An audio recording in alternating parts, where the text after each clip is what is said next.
ابھی تم فائرنگ کے بارے میں کیا کہہ رہے تھے؟ میں نے اسے یاد دلایا۔ میں اسے کیا بتاتا کہ سبراج مجھے اس طرح کئی بار ذکر دے چکا تھا۔ مجھے محسوس ہو رہا ہے کہ میرے آدمی جوش میں کافی دور نکل گئے ہیں۔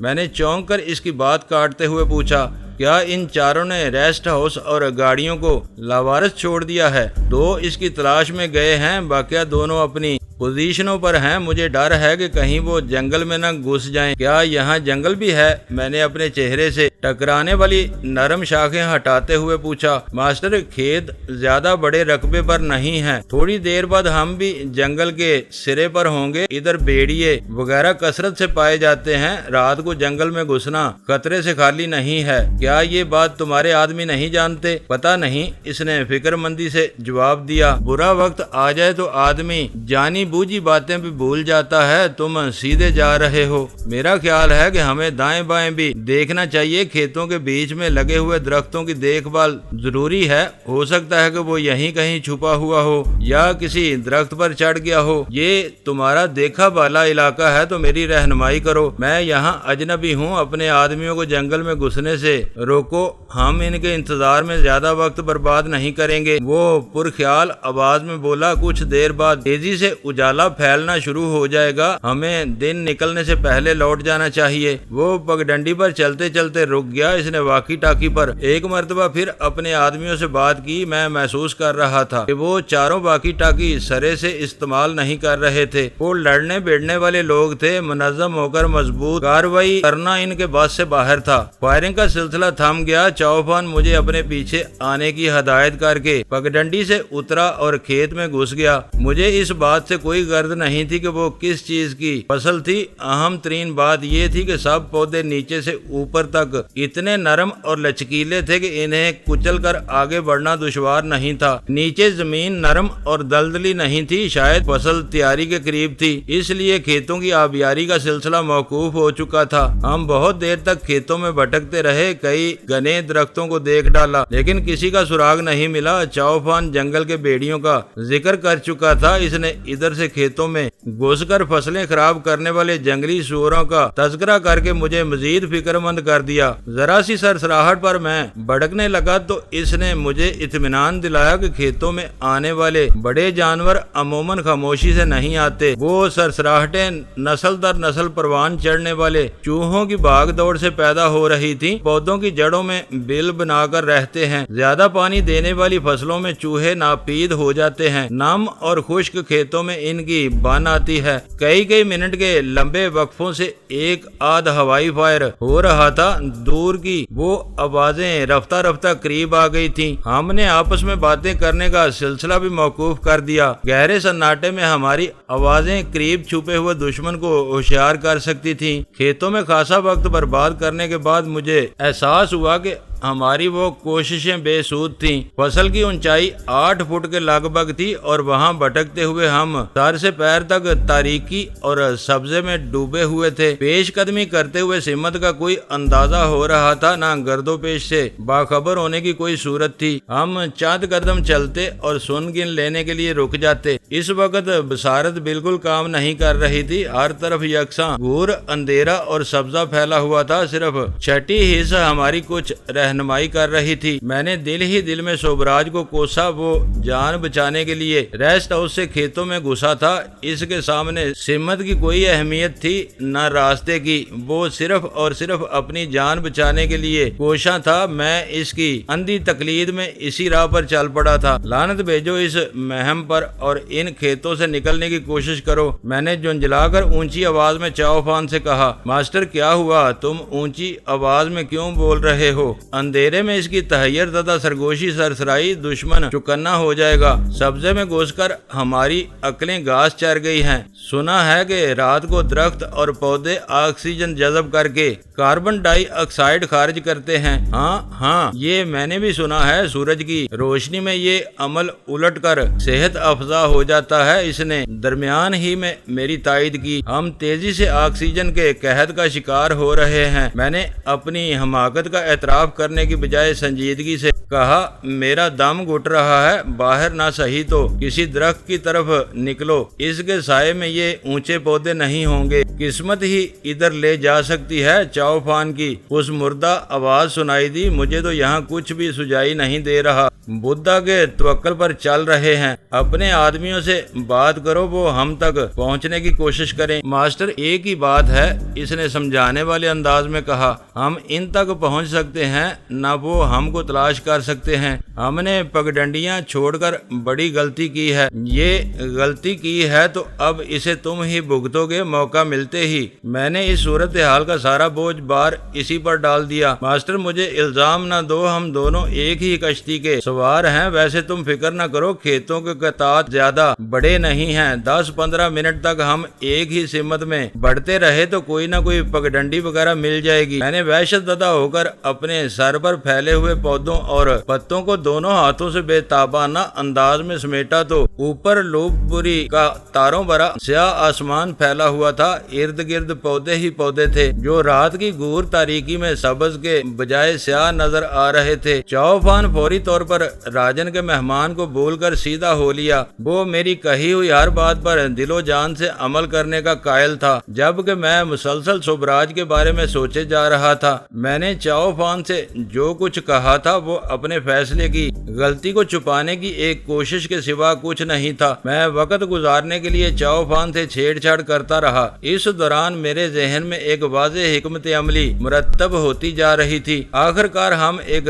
تناور درخت کے قریب کھیت سے نکلنے میں کامیاب ہو گئے، اب یہاں سے ہمیں واپسی کا راستہ دیکھنا ہے۔ چاؤ فان گہرا سانس لے کر بولا، فصل اتنی اونچی ہے کہ زمین پر کھڑے ہو کر دور کا جائزہ نہیں لیا جا سکتا، میں درخت پر چڑھ کر جائزہ لیتا ہوں، روشنی نظر آ ہی جائے گی، درخت پر ضرور چڑھو مگر روشنی کے ساتھ کھیتوں کا بھی جائزہ لو۔ میں نے اسے ہدایت کی، جہاں بھی پودے یا پتے ہلتے نظر آئیں ادھر گولی داغ دو۔ اوہ ماسٹر تم واقعی گریٹ ہو، وہ خوش ہو کر بولا، ہمیں کھیتوں میں گھسنے کی بجائے ابتدا سے اس ترکیب پر عمل کرنا چاہیے تھا، پگڈنڈیوں کے سہارے ہم ایک سے دوسرے درخت تک پہنچ سکتے ہیں، 10-15 درختوں سے بہت بڑے علاقے کا جائزہ لیا جا سکتا ہے، تم نے پہلے یہ بات کیوں نہیں بتائی تھی؟ ایسی باتیں آکسیجن کی کمی کی صورت میں سوج سکتی ہیں، تم درخت پر جا رہے ہو یا میں اوپر چڑھنے میں پہل کروں؟ میں روشنی نہیں ڈالوں گا، خاموشی سے دیکھ بھال کر کے اتر آؤں گا، اس نے قریبی درخت کے تنے کی طرف بڑھتے ہوئے تائید طلب انداز میں کہا۔ چاؤ فان کرتبی آدمی تھا، لمحہ بھر کے لیے اس گھنے درخت کے قریب رکا اور پھر اس کی جھکی ہوئی شاخوں میں سے ایک کا سہارا لے کر کسی بندر کی سی پھرتی سے اوپر چڑھتا چلا گیا۔ میں خاموشی سے اس کے اترنے کا انتظار کرتا رہا، چند منٹ بعد وہ مایوس ہو کر لوٹ آیا، تا حد نظر اسے کوئی مشکوک جنبش نظر نہیں آئی تھی۔ اس نے